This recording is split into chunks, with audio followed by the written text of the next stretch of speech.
हम है तैयार, हमारी टीम है तैयार, पूरा कॉलेज कैंपस है तैयार और पूरी यूनिवर्सिटी है तैयार। नमस्कार, आपके साथ मैं हूं दिव्यांशु राठौर और आप सभी का स्वागत करता हूं दिल्ली यूनिवर्सिटी के डॉक्टर भीमराव अंबेडकर कॉलेज में। वसुधैव कुटुंबकम की भावना के साथ G20 की अध्यक्षता की भारत ने। 9 और 10 सितंबर का वो ऐतिहासिक दिन जब पूरे विश्व के 20 बड़े देशों ने भारत में हिस्सा लिया G20 के कार्यक्रम में। साथ ही साथ अब मैं आपको बता दूं, दिल्ली यूनिवर्सिटी के कई सारे दिग्गज आज जुटेंगे। साथ ही साथ कुछ खास मेहमान हमारे साथ होंगे डॉक्टर भीमराव अंबेडकर कॉलेज में और G20 का ये कार्यक्रम बहुत ही हर्षोल्लास और भव्य तरीके से मनाया जा रहा है। इस वक्त हम डॉक्टर भीमराव अंबेडकर कॉलेज में मौजूद हैं, तो ऐसे में आइए हमारी संवाददाता प्रगति गोयल से जान लेते हैं कि आगे प्रोग्राम को लेकर क्या ऐतिहासिक जानकारियां हैं, साथ ही साथ किस तरह से इस प्रोग्राम को आगे बढ़ाया जा रहा है। G20 का ये प्रोग्राम होगा बेहद ही खास, क्योंकि हमारा कॉलेज दिखाएगा मैक्सिको के अंदर मजबूत होता हर लेवल पर भारत और मैक्सिको का रिश्ता। 20 देशों में से एक मैक्सिको का बनेगा हमारी यूनिवर्सिटी के साथ रिश्ता। ओला यानी कि मैक्सिकन भाषा में मैंने कहा नमस्कार, और मैं प्रगति गोयल। G20 में आज दिल्ली विश्वविद्यालय के भीमराव अंबेडकर कॉलेज में मैक्सिको और भारत के रिश्ते की झलक दिखेगी। उनका कल्चर और उनकी विरासत से आज मैं और आप रूबरू होंगे। इस स्पेशल प्रोग्राम की स्पेशल कवरेज के लिए मैं और मेरी टीम पूरी तरीके से तैयार है। आइए आगे की खबर जानते हैं मेरे सहयोगी सैफ और ऊषा के साथ। थैंक यू दिव्यांशु और प्रगति। मैं मोहम्मद सैफ मौजूद हूं आपके साथ ढेरों जानकारी के साथ। आज के प्रोग्राम का नाम है G20 कल्चरल कम एकेडमिक इवेंट और आज के प्रोग्राम की खास बात यह होगी कि आज भारत की संस्कृति के साथ साथ हम मैक्सिको की संस्कृति के बारे में जानेंगे। वहां का नृत्य, वहां का खान पान कैसा है, इसके बारे में हम जानेंगे। साथ ही साथ दिल्ली यूनिवर्सिटी का विवेकानंद कॉलेज भी आज के इस प्रोग्राम में हमारे साथ होगा। जब पूरे देश में G20 का जश्न मनाया जा रहा है, देश के कोने कोने में G20 के तहत कार्यक्रम का आयोजन किया जा रहा है, तो इससे देश की सबसे प्रतिष्ठित यूनिवर्सिटी कैसे पीछे रह जाती। इसलिए DU के कल्चरल सेंटर ने डॉक्टर भीमराव अंबेडकर कॉलेज को भी नोडल सेंटर बनाया और इसी के मद्देनजर आज विवेकानंद कॉलेज के साथ हमारे कॉलेज में G20 का कार्यक्रम आयोजन किया जा रहा है। अब चलिए चलते हैं हमारी साथी उषा के पास, जो आपको इस प्रोग्राम की ज्यादा जानकारी देंगी। Thank you so much Saif. आज के इस G20 कल्चरल कम एकेडमिक इवेंट में 2 सेशन होंगे, एक स्वागत सत्र और दूसरा समापन सत्र। स्वागत सत्र में हमारे मेहमान होंगे चीफ गेस्ट श्री अनूप। इनके अलावा अन्य मेहमान होंगे professor Inder, professor Ravindra, professor AK Singh, professor Hina. इसके बाद समापन सत्र का आयोजन किया जाएगा, जिसमें भारत और मैक्सिको की संस्कृति की झलक देखने को मिलेगी, जिसमें चीफ गेस्ट के तौर पर मौजूद रहेंगे प्रोफेसर प्राणजीत सिंह। इसके अलावा doctor Nitin, doctor Anil, doctor Hemant और इन सभी अन्य मेहमानों के साथ कॉलेज के प्रिंसिपल प्रोफेसर RM दुबे और इस इवेंट के नोडल ऑफिसर विष्णु मोहन दास जी भी मौजूद रहेंगे। बच्चों कोई ट्रेंड हीरो नहीं है, वो थियोरिकल कॉलेज में कल्चर एक्टिविस्ट के द्वारा ही सीख करके हीरो बने। कौन? अमिताभ बच्चन। इसी तरह से शाहरुख खान कहाँ से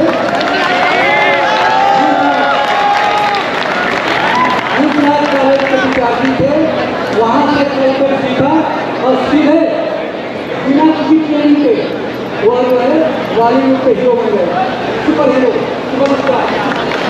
इसी के स्टेज आप देखेंगे तो don't see that culture will get anything. तो दिस वर्ड मैं ज़्यादा आपका समय नहीं लूँगा, आप इसको एंजॉय करें। धन्यवाद। नमस्कार। जब आप परिपक्व उसमें उम्र में आएंगे तो उस समय शायद आप वर्ल्ड की टॉप 1 या 2 या 3 इकोनॉमीज के आप भागीदार होंगे। प्रश्न ये उठता है कि हम ये क्यों कर रहे हैं, ये सारे कार्यक्रम जो हम कर रहे हैं G20 को लेकर, ये क्यों कर रहे हैं। होते रहते हैं, सम्मेलन भी होते रहते हैं और सारे विश्व में सम्मेलन होते रहते हैं, तो ऐसा क्या G20 देश के नागरिकों की वर्षों की तपस्या है जिसके इनाम के तौर पर हिंदुस्तान को G20 की प्रेसिडेंसी मिली। जितनी मेहनत कर आज हम यहाँ तक पहुंचे हैं, आप आप लोगों ने, आज के युवाओं ने उससे भी ज्यादा मेहनत कर अपने आने वाले समय में अपने कीर्तिमान स्थापित करने। कहते जिंदगी गुलगुला है, हाथों में आकर फूट जाती है। गुलगुला होता है, हाथों में आकर फूट जाती है। चलेंगे तो फिर भी पहुंचेंगे शिखर पर, रुक जाए कहीं भी गुलगुला तो गुलगुला है, बढ़ जाएगा फूट जाएगा, लेकिन किसी न किसी को एक सभी को जाएगा।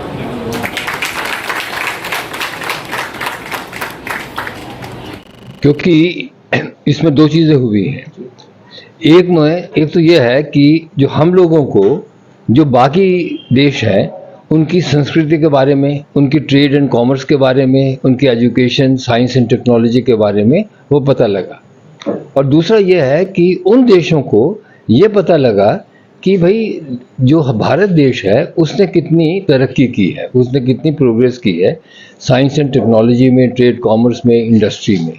तो एक दूसरे को जानने वाले, और इसके अंदर बहुत इंफ्रास्ट्रक्चर भी, मतलब एक तो है कि इंफ्रास्ट्रक्चर, ट्रेड और इंफ्रास्ट्रक्चर क्रिएट करना, वो तो हुआ ही है, पर एक जो सिटी के अंदर इंफ्रास्ट्रक्चर बनता है, जैसे दिल्ली के अंदर जो मंडपम बना अब भारतीय, मतलब ऐसे है कि इस स्केल की कॉन्फ्रेंस दिल्ली में हो सके, इससे पहले सिर्फ एक ही जगह थी, वो थी विज्ञान भवन। अच्छा, विज्ञान भवन भी तकरीबन 55 ईयर्स बैक मतलब उसे बना था, तो जो लेटेस्ट टेक्नोलॉजी है उसके साथ उसकी इक्विपमेंट इतनी थी नहीं, जो कि मंडपम की हुई, तो एक जानकारी बनी। दूसरा क्या है कि एक इंडिया को जो ग्लोबल साउथ है उसकी लीडरशिप बनने का मौका मिला।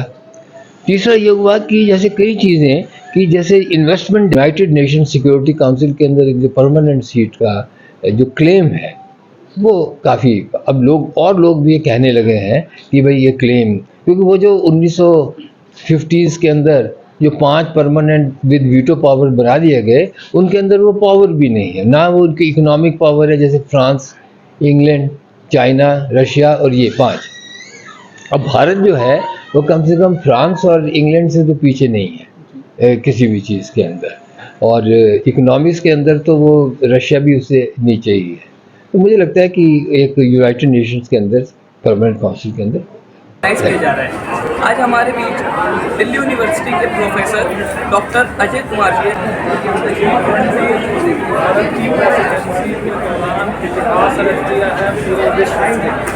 ऐसा आयोजन कभी भी किसी भी देश में जन जन का प्रोग्राम बना दिया है। जैसे आज मैक्सिको इंडिया, वैसे अलग अलग कॉलेजेस में अलग अलग कंट्रीज के साथ ये यूनिवर्सिटी, भारतीय यूनिवर्सिटी में अलग प्रोग्राम अलग जगह पे पूरे भारत में जैसा लगा इंक्लूसिव मॉडल। ये सिर्फ एक कमरे में बैठ के मीटिंग करने के लिए नहीं है, डिक्लेरेशन G20 का जो कार्यक्रम हुआ वो डिप्लोमेटिक लेवल पर तो हुआ ही हुआ, साथ में इसमें यूनिवर्सिटीज को जोड़कर माइक्रो लेवल पर प्रोग्राम कराया गया, जिससे यूथ को, स्टूडेंट्स को जुड़ने का मौका मिला। मैम, इस बारे में आप क्या कहना चाहेंगे? आई थिंक हमारे माननीय प्रधानमंत्री समझते हैं कि ह्यूमन इंटरैक्शन और 1-to-1 इंटरैक्शन कितनी इम्पोर्टेंट है। तो जब तक सारा समाज नहीं जुड़ेगा और सिर्फ एक गवर्नमेंट लेवल्स पे इंटरैक्शन होता रहेगा, वो 1-to-1, person to person interaction नहीं होता। और अगर हम संस्कृति देखें, कल्चर का कोई भी माध्यम देखें, तो उसके लिए लोगों का जुड़ना बहुत ज़रूरी है। अभी सर ने भी यही बताया कि कितनी सिमिलैरिटी है, जुड़वा भाई कहा, और मुझे लगा कि वाकई कल्चर में भी इतनी सिमिलैरिटी है, geographically, even racially we look quite similar. और जब हम कल्चर देखते हैं, क्विजीन देखते हैं, म्यूजिक, डांस, पेंटिंग देखते हैं, तो हम भी इतना कुछ उनके बारे में जानते हैं। और ये एक मौका है कि सारा देश दूसरी देशों के बारे में जान पाए। और यू आर राइट, यूनिवर्सिटी को कनेक्ट करने से, यूथ को कनेक्ट करने से, this is a forward looking programme, क्योंकि आगे तो यूथ ने ही उस चीज़ को, उसकी बागडोर संभालनी है और उसको आगे लेके जाना है।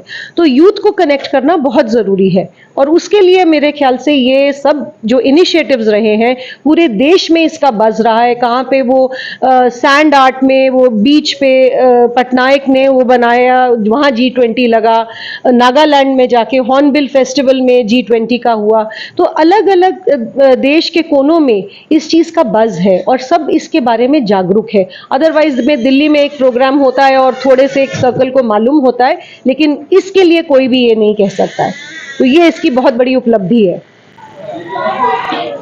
इस वक्त हमारे साथ डॉक्टर भीमराव अंबेडकर कॉलेज से कल्चरल कन्वीनर जया मैम हमारे साथ हैं। आज का जो कार्यक्रम रहा है उसके पीछे मैम ने कितनी मेहनत की है, किस तरह की टीम्स थी, साथ ही साथ मैम से ये भी मैं पूछना चाहूंगा कि मैम जिस तरह से G20 में आपने यहाँ पर मैक्सिको का कल्चर भी प्रेजेंट किया, साथ ही साथ हमारा कल्चर भी प्रेजेंट किया, इस बारे में क्या रिएक्शन होगा मैम?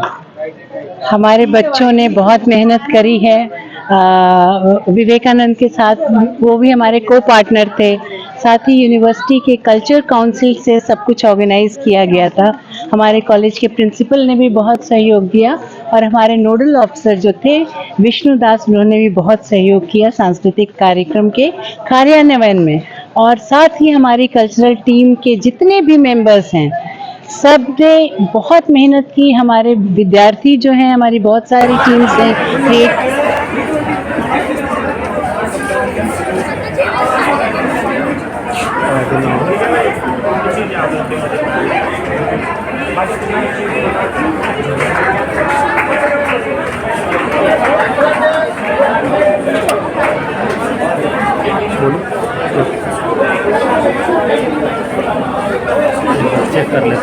चेक कर लेते हैं।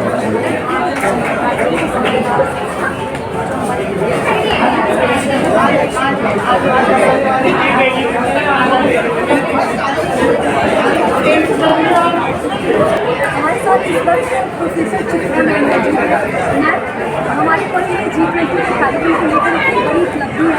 इसके माध्यम से आप युवाओं को क्या मैसेज देना चाहेंगे? ये जो कार्यक्रम को लेकर ये युवाओं को क्योंकि पूरे देश के नगरीय के कार्यक्रम हुआ तो विश्व में इसकी सराहना और लोगों ने काफ़ी तो जानते हैं कि कैसा लग रहा है? बहुत अच्छा लग रहा है, बहुत ही बढ़िया, क्योंकि हमारा थीम था भारत और मैक्सिको और हमने भारतीय कपड़े पहने हुए हैं। मैं बंगाली बनी हुई है, इन्होंने बंगाली बनी हुई है, ये इनका पंजाबी बनी हुई है, ये महाराष्ट्र बनी हुई है, बिहारन है। और हमारे बच्चों ने भी बहुत मेहनत की है, दिन रात मेहनत की है। जितनी भी आप ये डेकोरेशन देख रहे हैं सब हमारे बच्चों ने की है और टीचर्स ने, सुनीता मैम ने और इनकी गाइडेंस में हम सब ने बहुत काम किया है। हमारी संस्कृति और बाहर की संस्कृति दोनों मिला के बहुत ही रंगारंग। अभी हमारे जो प्रोग्राम भी होंगे ना, डांसेस वगैरह भी, वो तो बहुत ही मजेदार होने वाले हैं और सब इंजॉय करने वाले हैं और डांस करने वाले हैं। बस मैं एक बताना चाहूँगी कि जो बच्चे हैं उनको अगर फ्रीडम दो तो this is what comes up. जो 2 वंडर्स हैं, एक मैक्सिको का है, एक इंडिया का है, इन्होंने बहुत अपने हाथों से बनाया। सुबह 7-8 बजे आ जाते थे बच्चे, शाम के 6 बजे तक जाते थे। सो यू कैन सी कि that kind of effort they have done. उनमें बच्चों में कितना एनर्जी है, टैलेंट है, बहुत मेहनत। आज के इस इवेंट के लिए मैं अपने सभी साथियों का धन्यवाद करना चाहूंगी। हमारे कैमरामैन, फोटोग्राफर, वीडियोग्राफर और कंटेंट राइटर जिन्होंने आज की रिपोर्ट लिखी। इसके अलावा हमारे मीडिया लैब में बैठे सभी एडिटर और हमारे पूरे एंकर टीम का, जिनके साथ और सहयोग के साथ इस इवेंट की कवरेज सफल हो पाई है।